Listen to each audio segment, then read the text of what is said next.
When it comes to the world of controllers, many say that the Pro Controller for the Nintendo Switch was made exclusively by Zeus, carving lightning into a controller-shaped god.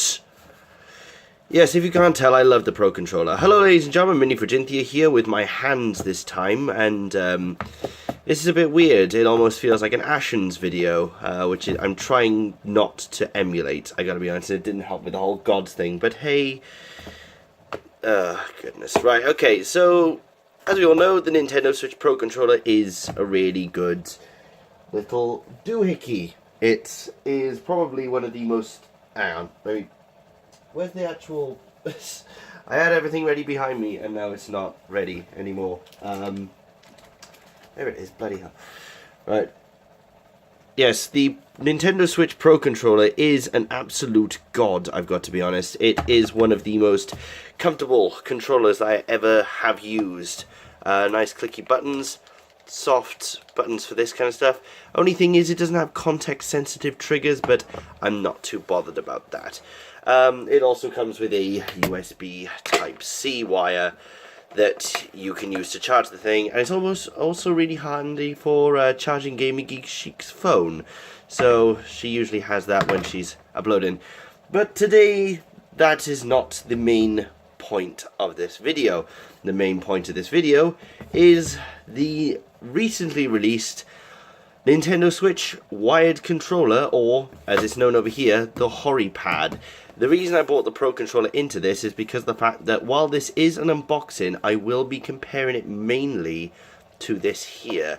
Because as I said, this is a very good controller, but I know that Hori is well known for making good controllers. So we're going to contest them to see how they do. Pretty much, apart from a bit of a size difference here, as you can quite clearly see. The Horipad is a lot thicker. It is pretty much very similar stuff along the back and the front. So I'm going to pop that to one side. I'm going to put that and the wire to one side, actually. I was just using it to play Binding of Isaac, actually, and this is really good for it. Also, I suggest Binding of Isaac. Right, so change directional pad, turbo features. There are turbo points in this as well. And it also has a weird gimmick, which we'll get onto later. It includes a controller and an instruction manual. But unlike last time with the Splat and Chat headset, there's no actual... oh, come on. There's no measurement for what the wire is, and as far as I could tell, I couldn't see any measurements on the Argos place that I got it at. Also, this is very cheap as well. I'll say that now because I'll remember it later. Maybe. Come on, yet. I will not let a sticker be the death of me. Rip, tear, annihilate. There we go. Right, so to give you a quick price, this can go from anywhere from 60 to 70, depending on the rarity of it, and also if there's a controller variation, because as I showed in the Splatoon 2 video, there is a Splatoon 2 coloured one, and they've recently announced the Xenoblade Chronicles one as well. So have a look at this. Okay, so the box is a little bit more like the Splat and Chat headset, whereas... grief, come on, get out of that. There we are. Let's have a look at the MacGuffins first. Piece of paper. Linker stick. Is that what they call it? Oh no, I'm reading the wrong. I'm reading the German. Linker stick. Layout, yeah, left stick button.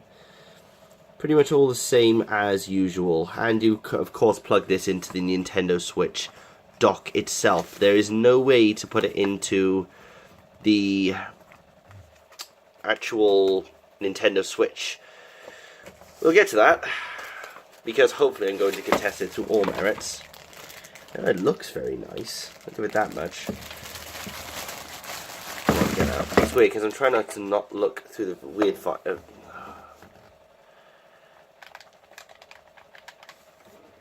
Right, okay. I'm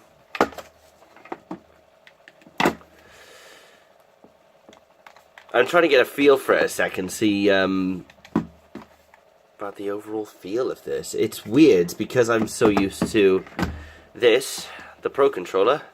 Is it on? Yes, it's on. I'm not used to this, of course, so it's just getting time to kind of get used to this. The buttons, right, so let's start from the beginning. The sticks are pretty good, but they obviously feel, I don't know, they feel like they have a lot more travel and they're a little looser. Start and select buttons are proper embossed buttons rather than little circles. You got the home button, the capture button. The buttons I don't know about because they feel like Xbox buttons, but of course not with that clear plastic. Speaking of that, actually, yeah, because as I said, this is about a 60 to 70 quid controller, whereas this is a 25 one. And then you're probably looking at this thinking, what the fuck is this? This is a D-pad, because apparently, yep, you can take it out and you can use the buttons like that. So you can almost have it like a proper dock switch. And also, if you saw this little thing at the back, all you have to do then is just do that, and you have a nice little place for it to go, so it doesn't get lost anywhere while you're doing that. You know what, it doesn't actually feel too bad. It feels bulkier, but for somebody of my hands, that is a lot better. I don't like the triggers as much, I gotta be honest, because if you have a look at the triggers here, they probably go all around my finger, whereas this one kind of stops at a certain point. The top buttons feel a bit more spongy, but Hori is... This whole bit here is the gimmick. This is the bit that got me intrigued. This is what I kind of wanted to have a look at. It's just a weird concept. Sorry about that. Jesus Christ, I just hit over the stand. It's just a weird concept in general. That basically you can change it from a normal D-pad, almost like a Mega Drive D-pad, to these. I can see this being handy because a lot of competition people will want to use a proper controller rather than the Joy-Cons, because even though the Joy-Cons aren't terrible, of course they have their desync issues, and they're just not as good as a proper controller for especially competition people, and that's what Hori make controllers for mostly, is people of competition. So if you were to play, say, Splatoon, you can use that normally, but if you were to play something like Ultra Street Fighter 2, you could just take that off, and then you have a bit of advantage because that's a proper D-pad. I mean, that feels like a proper D-pad. Only problem I find is, of course, it's got this deep hole to put, so that it can put the D-pad in there. Only problem is, I feel that I would easily hit my thumb along the side there, or dig into it, you know, it's just weird overall. It's a decent idea, and in all fairness, the cable feels like it's long. That's wrapped over quite a few times. But, okay, let's have a look at the pros and cons of these. Right, so, Pro Controller, of course it, I think obviously feels like the more expensive one. Whereas Hori feels like a, not a cheaper option per se. I don't know. I don't know what to say, because it doesn't feel cheap, but it does feel like it wasn't made from the same quality parts.